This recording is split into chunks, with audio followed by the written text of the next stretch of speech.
Three, two, one, here we go. Rainman's Take podcast. Observations on the world we live in. My take on current events and other topics of interest. Also, interviews with some really cool people. So let's get the conversation going.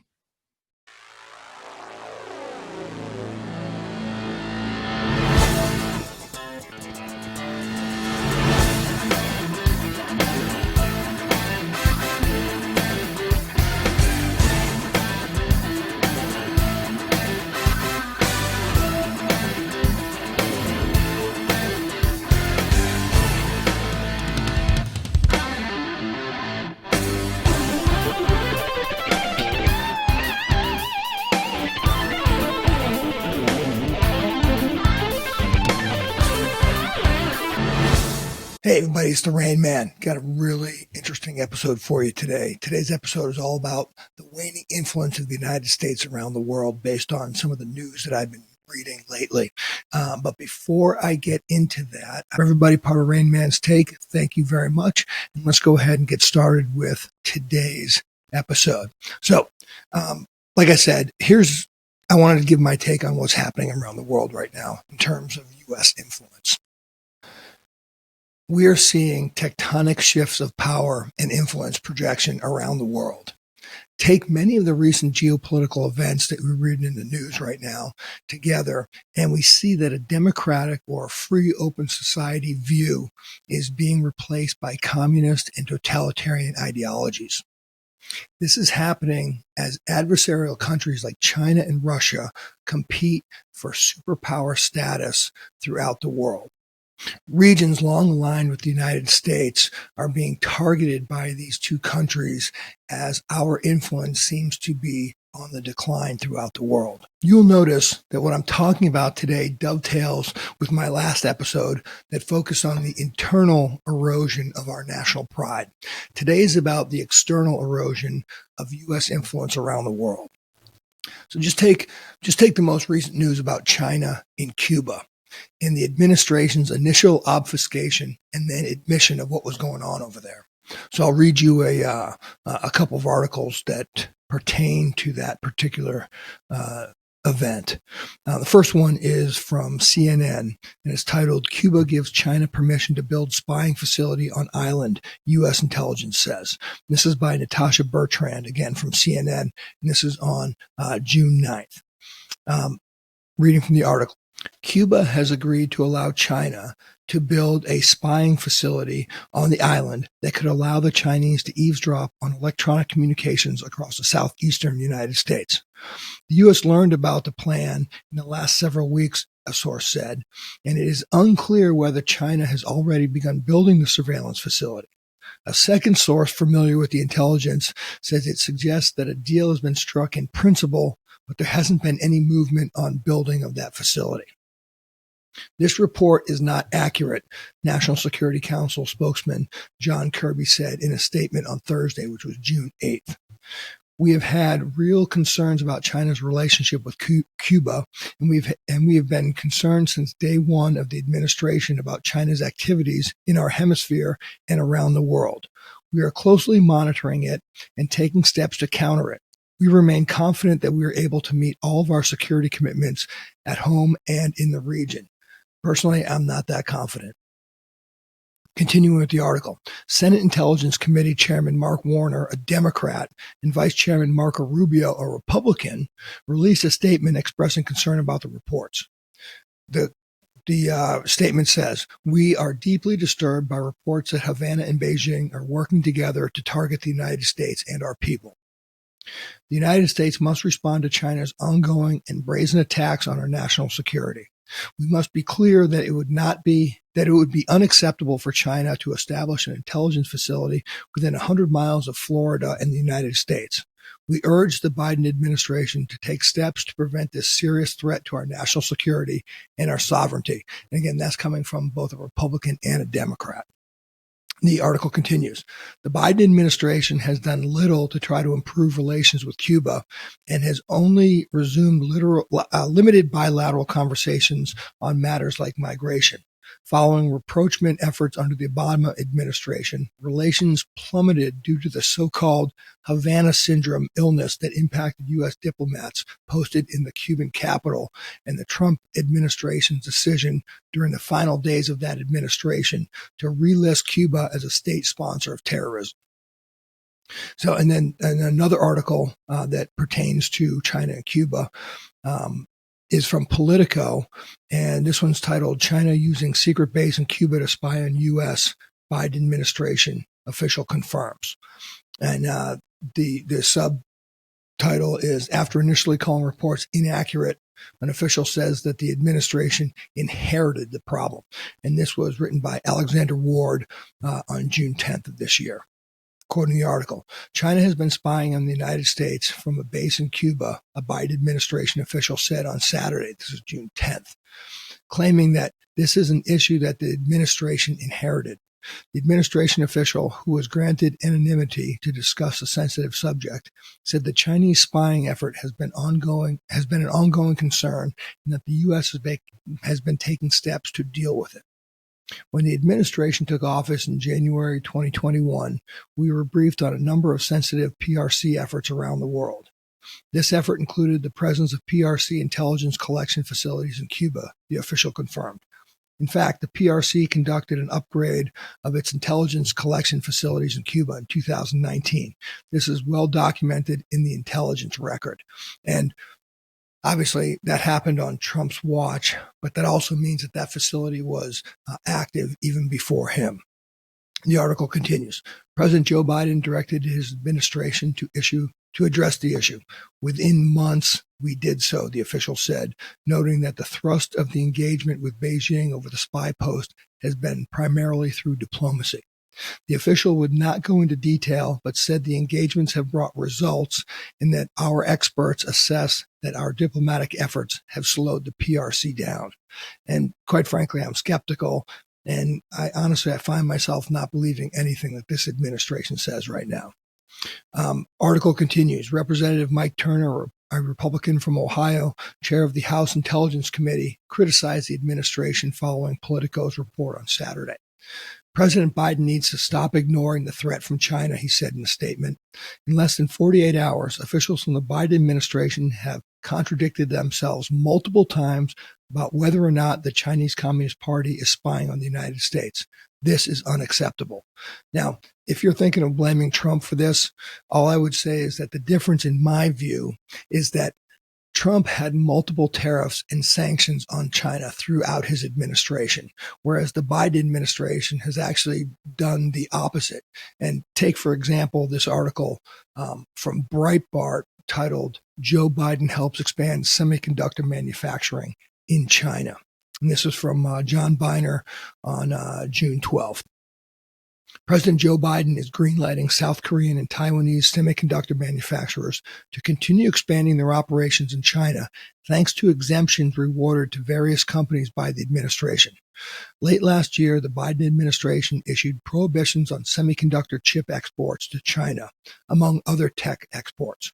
The rules were designed to cut off exports of chips to China, which the communist country is reliant on, by the United States companies and multinational corporations that use U.S. technology. One-year exemptions, though, were given to some manufacturers, including Samsung, Taiwan Semiconductor, and SK Hynix, which allowed them to continue expanding semiconductor operations throughout China. On Monday, the Wall Street Journal reported that Biden officials have confirmed to industry insiders that those exemptions, set to expire in a few months, will be extended so as to ensure that semiconductor manufacturers can keep growing chip production in China. The move to extend the exemptions rather than winding them down amounts to a recognition by U.S. authorities that the efforts to isolate China from high-tech goods are more difficult than anticipated in a highly integrated global industry. The extension of rule exemptions for some multinational corporations comes as Biden, as well as his top agency officials, has made clear that his administration has no interest in decoupling from China. Those are just a couple of the articles that I've been reading that really bring this bring this point across, in my view. Gone are the days of actually defending the Monroe Doctrine, which sought to keep foreign powers out of the Western Hemisphere. We almost went to war over it 60 years ago, and now it seems like it's just allowed to continue to happen. Yes, the Trump administration has some blame on this, but it goes back before him, and Biden has done nothing. And the fact they lied initially about the report and then came clean but blamed Trump shows me that they're not serious about facing off against China and wanted the story to go away. The Biden administration say they are making headway on the diplomatic front, but quite frankly, I don't believe that at all. And it's not just happening in Cuba. Chinese influence in Latin and South America has been on the rise for decades. It's almost like the Biden administration is allowing it to happen because China is moving very quickly now. And before we know it, our influence in the Western Hemisphere and around the world, for that matter, will be severely diminished, with China filling the void. As it pertains to Central and South America specifically, China has strategic partnerships with Argentina, Venezuela, and Panama, just to name a few.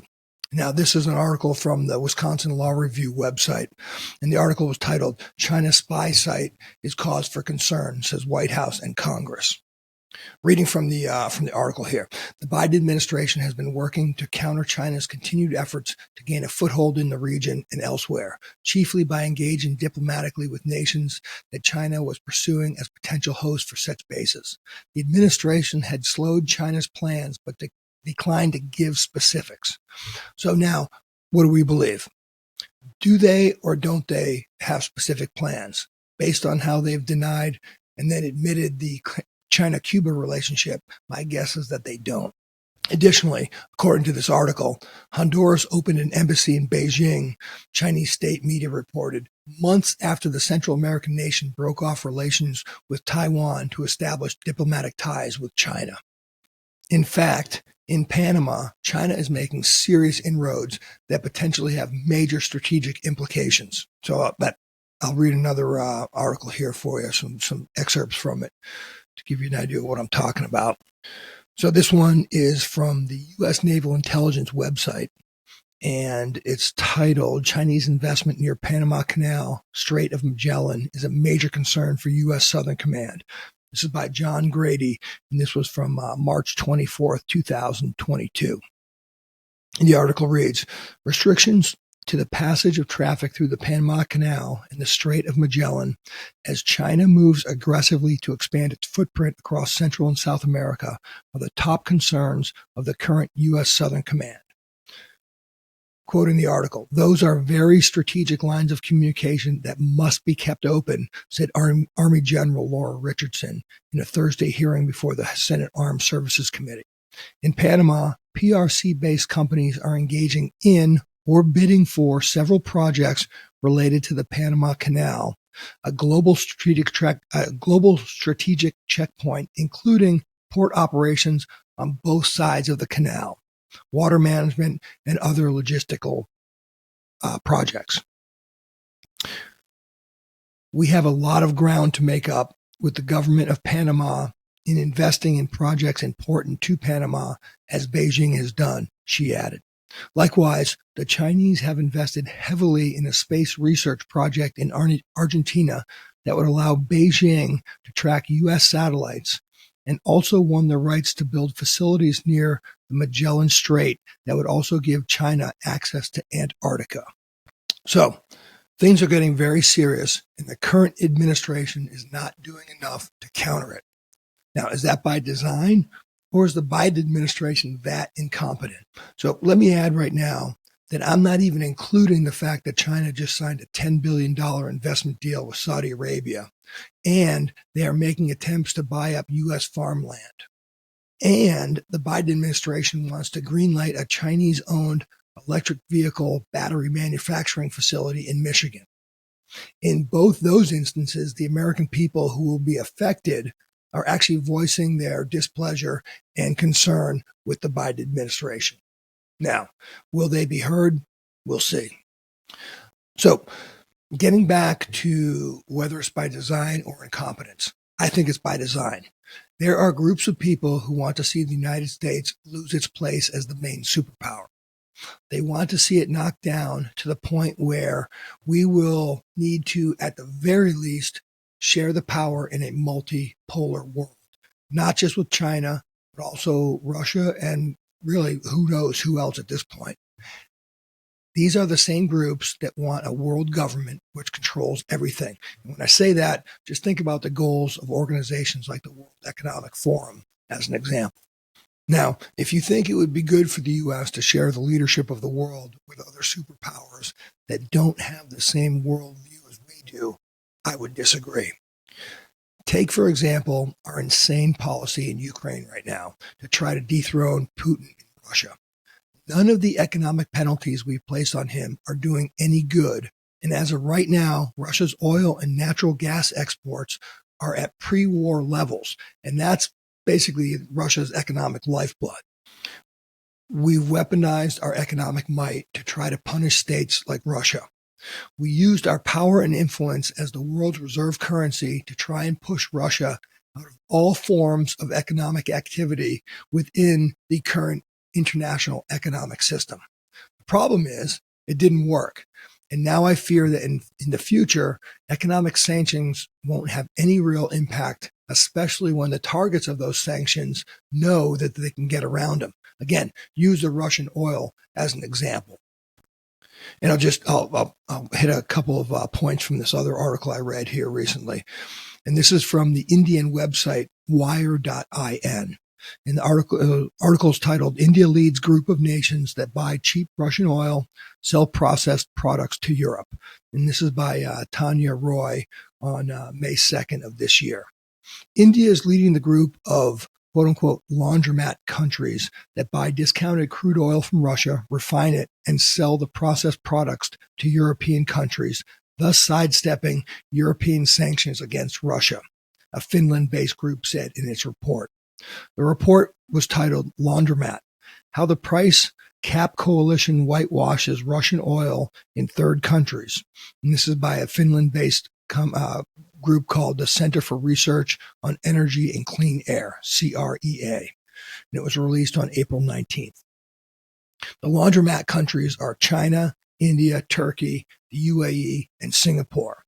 The European Union has imposed massive sanctions against Russia in response to its invasion of the Ukraine, which started in February 24th, 2022. As part of the sanctions, the UN cannot import crude oil and refined petroleum products directly from Russia. India's latest hack to purchase cheap crude from Russia and refine and sell it to Europe has made it a significant player in the global oil markets. In addition, India's oil imports from Russia are now higher than the combined imports from Iraq and Saudi Arabia. Russia is now supplying more than 1/3 of all oil India imported.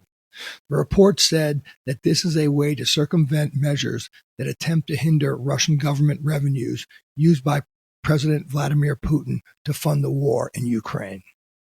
So as you can see, it's obviously not working. What worries me is the severe hit our American way of life would take if the US dollar loses its dominant position as the world reserve currency. Now, most of the experts that I've talked to in the past would say that we wouldn't necessarily lose the reserve currency status, which we have had since the end of World War II, and is the reason for the concept of the petrodollar system, which has been in place since the 70s and pretty much dominates, up until now, dominates the economic movement in the world. We may not lose that status, but there could be competing currencies that may dethrone the dollar as the de facto currency for world business. And that's what really concerns me. The dollar's dominance has allowed us to run up extreme levels of debt because there was always other countries willing to buy our debt because it had the full faith and credit of the US government behind it. That in recent months has taken a serious hit in the eyes of many world governments. As a matter of fact, international alliances like the BRICS and others are actively looking for ways to do global commerce in currencies other than the US dollar. And that's happening all over the world right now. This will have very predictable and uncomfortable results for the United States. Our debt and our way of life. And I'll just touch on a quick article here that kind of talks about what happens when a government or a country loses its reserve currency status. So this article was taken from a transcript of a lecture given at Gresham College in the UK titled "When Currency Empires Fall." This was by Professor Avinash Perswad, and this was actually taken from the lecture was given in 2004, but it obviously is very relevant today. So quoting from the transcript of his speech, "Today the spoils of reserve currency status are more clearly visible than ever before. If your currency is reserve currency, you can pay for things by writing checks which nobody cashes. You can spend more than you earn to a far greater extent than anyone else." And that is exactly what the U.S. has been doing in the last recent years. Today, that excess spending is on unproductive consumption, tanks, bullets, and pills. Few countries in the past have ever been able to sustain a deficit on external accounts as large as that in the United States today. And when other countries have run large deficits, they have had to pay significant premiums to borrow more money, not like the U.S. today, which receives a discount. These are some of the immediate advantages of being the reserve currency. There are good reasons why there is seldom more than one dominant currency. Reserve currencies have the attributes of a natural monopoly, and in more modern parlance, a network. If it costs extra to trade with someone who uses a different currency than you, it makes sense for you to use the currency that most other people use. That makes that currency yet bigger and cheaper to use. This networking power is why central banks store dollars in their reserves in a far greater proportion than the proportion of trade with the U.S. As of 2004, while 30% of international trade is with the U.S., 70% of central bank reserves are in U.S. dollars. It is why most commodities like oil, copper, and coffee are priced in dollars wherever they are found and whoever they are sold to. But time doesn't stop. By the mid-21st century, the U.S. will no longer be the world's largest economy. By then, China and India will have overtaken the U.S., Western Europe, and Japan on purchasing power parity terms at least. Indeed, optimistic measures of sustainable growth in China and India suggest it will be the case in 20 years' time. Now, keep in mind this speech was made in 2004. The loss of reserve currency status for the U.S. will bring economic and political crisis. For the U.S., which has become the world's largest debtor, there will be an avalanche of checks coming home to be paid when the dollar begins to lose its status. Of course, excessive debt in your own currency also spells inflation. That is the most likely outcome, and it is how other governments have tried to cope with the loss of reserve status in the past. And many past currencies throughout history, they were ultimately consumed by a cycle of inflation and debasement. In summary, there are few, if any, instances of a single financial system having more than one key currency. Today, that currency is unquestionably the dollar, but reserve currencies come and go. Perhaps the immediate economic advantages that they bestow seduce governments to overextend themselves until the financial empire collapses on itself. The collapse, as a couple generations of unpaid checks are presented to be paid, will push the U.S. into a series of economic and political crises in the middle of the 21st century. And dare I say, it's probably going to happen sooner than that. So imagine what runaway inflation would do to our current economy and our quality of life. It's not pretty, and it's something I would love to avoid, but I think we are past that now. We see inflation in everything we buy right now, but runaway inflation could double or triple these costs or more. Just think about that. In the eyes of our adversaries, the U.S. empire is full of hubris and is on the way out. That is why our adversaries are moving as aggressively as they are all over the world. As I said earlier, I'm not sure if the current administration is capable of implementing the policies required to protect our national interests, or if they even want to. We saw what an American first mindset could do and how great things were happening for a while. The Biden administration seems to be doing the exact opposite. And for me, that is cause for concern. I hope we can handle the results of the current policies in place, because I fear it will get very uncomfortable for a lot of people who are not prepared. As the saying goes, elections have consequences. And it seems now that any democratic policy is moving away from American superiority on the international stage. So I guess we'll see how all this plays out in the next couple of years. So I'm sorry to be such a downer, but that's what I see with all these events taken together and the impact they're having on our influence in the international arena. I'm really hoping that I'm wrong. And of course, only time will tell. So that's it for now. I will say this, believe it or not, I'm still an optimist and feel everything eventually in the end will all work out. So that's it for right now. I'll close out like I always do. If you're in the military, the police departments, fire departments, or first responders, if that's you out there, thank you very much for your service. Stay safe. This is the Rain Man, and look forward to next time. Take care. Thanks for watching Rain Man's Take, Observations on the World We Live in. If you like the content, don't forget to hit the subscribe button below. You can also follow Rain Man's Take on Instagram at Rain Man's Take. Also, check out our website at www.rainmanstakepodcast.com and send your comments to rainmanstake@gmail.com. Keep an eye out for future podcasts, which will be coming out every Thursday at 5 p.m. West Coast time.